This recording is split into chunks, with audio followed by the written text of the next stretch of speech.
আজকে কিন্তু আবারও চলে এসেছি অসাধারণ স্বাদের একটি মাছের ঝোলের রেসিপি নিয়ে। কই মাছ কিন্তু ভীষণই প্রিয় একটি মাছ, বিশেষ করে আমার। আর কই মাছ দিয়ে এখন তো ফুলকপির সিজন, নতুন আলু বাজারে অনেক পাওয়া যায়। তো নতুন আলু এবং ফুলকপি দিয়ে আজকে এই মাছের ঝোলটা রান্না করেছি।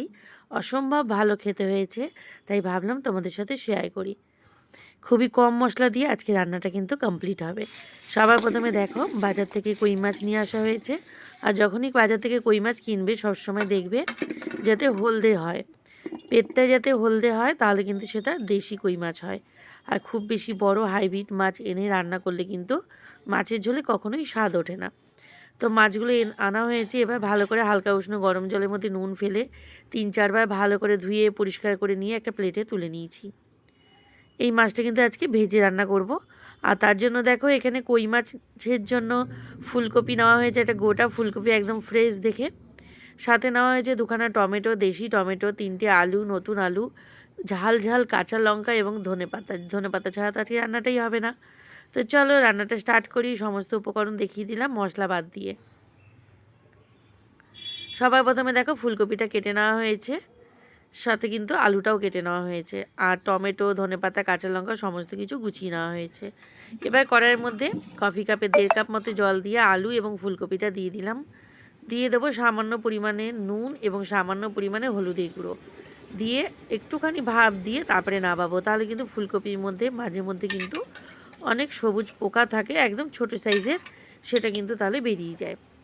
এবার দেখো, 2 থেকে 3 মিনিট হালকা একটু ভাপ দিয়ে নিয়ে এবার একটা বড় ছাঁকনির দ্বারা ভালো করে আলুটা এবং ফুলকপিটা ছেঁকে নেওয়া হবে। পুরো জল ঝরিয়ে তারপরে কিন্তু একটা প্লেটের মধ্যে তুলে নেওয়া হবে। আর শীতে ফুলকপি দিয়ে মাছের ঝোল করলে খুবই ভালো লাগে খেতে। সারা মাস ফুলকপি পাওয়া যায়, মানে সারা বছর ফুলকপি পাওয়া যায়, কিন্তু শীতকালে ফুলকপির স্বাদই হয় অন্যরকম। এবার মাছের গায়ে দিয়ে দেওয়া হলো নুন, হলুদ সামান্য পরিমাণে এবং 2 চামচ মতো সর্ষের তেল। ভালো করে একটু মাখিয়ে নিয়ে সর্ষের তেলের মধ্যে কিন্তু ভালো করে মাছগুলো ভেজে নিতে হবে। একটু কড়া করে ভেজে নিতে হবে এই মাছগুলো। হালকা ভাজলেও ভালো লাগবে, কড়া ভাজলেও ভালো লাগবে। দেখো, সমস্ত মাছের গায়ে খুব ভালো করে কিন্তু নুন, হলুদ এবং তেলটা মাখানো হয়ে গেছে। এবার কড়াইয়ের মধ্যে সর্ষের তেল গরম করে এক এক করে মাছগুলো দিয়ে দেওয়া হবে।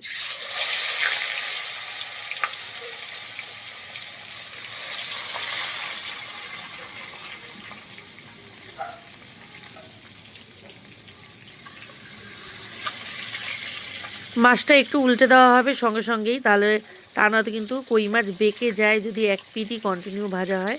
তাই সঙ্গে সঙ্গে একটু উল্টে দিয়ে আবারও কিন্তু ও পিঠটা ভেজে নেওয়া হচ্ছে। সমস্ত মাছগুলো কিন্তু সুন্দর করে ভাজা হয়ে গেছে, একটা প্লেটের মধ্যে তুলে নেওয়া হচ্ছে। এবার মাছ ভাজার যে বাকি তেলটা রয়েছে তার মধ্যে কিন্তু সাদা গোটা জিরে ফোড়ন হিসাবে দেওয়া হবে।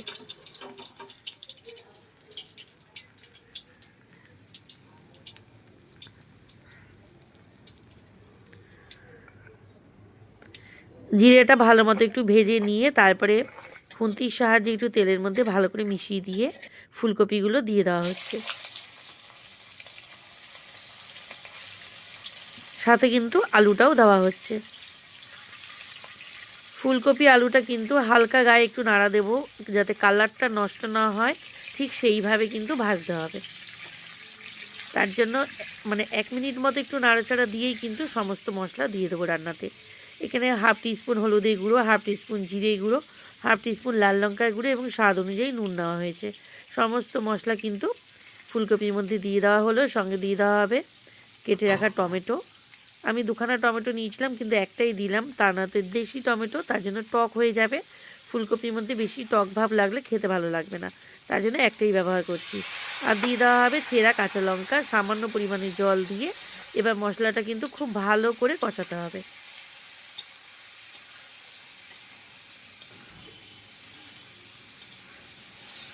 যে কোনো রান্নাতেই যতই কম মশলা দেওয়া হোক, তবুও কিন্তু যত ভালো মশলা কষানো হয় তত ভালো কিন্তু রান্নার স্বাদ ওঠে।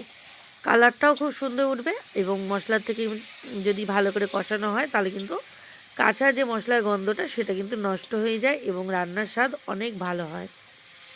তো খুব সুন্দর করে দেখো মশলা কষানো হয়ে গেছে। আমি গরম জল করেছি, রান্নাতে আমি সবসময় গরম জলটাই ব্যবহার করি।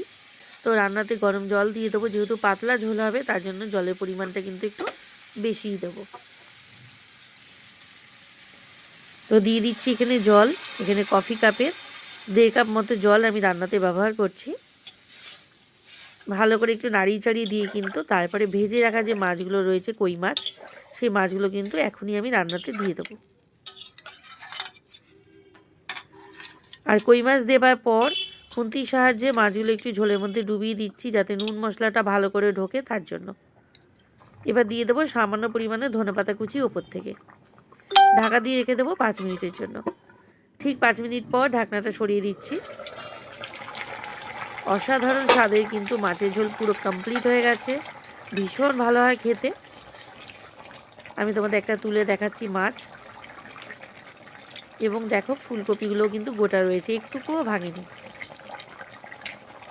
ফুলকপিটা বেশি ভাজলে কিন্তু কালারটা নষ্ট হয়ে যেত, তার জন্য অল্প করে ভেজেছি। আর মাছের ঝোলটাও কিন্তু পাতলা হয়েছে, খেতে ভীষণ ভালো লাগবে। একটা বড় প্লেটের মধ্যে ঢেলে নিচ্ছি।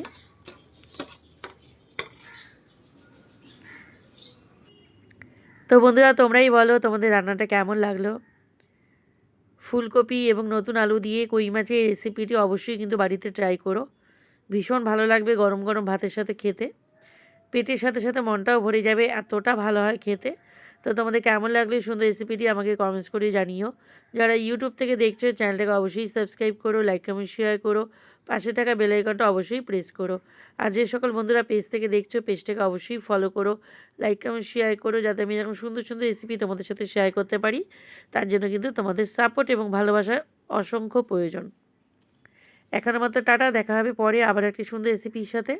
সবাই খুব ভালো থেকো, সুস্থ থেকো।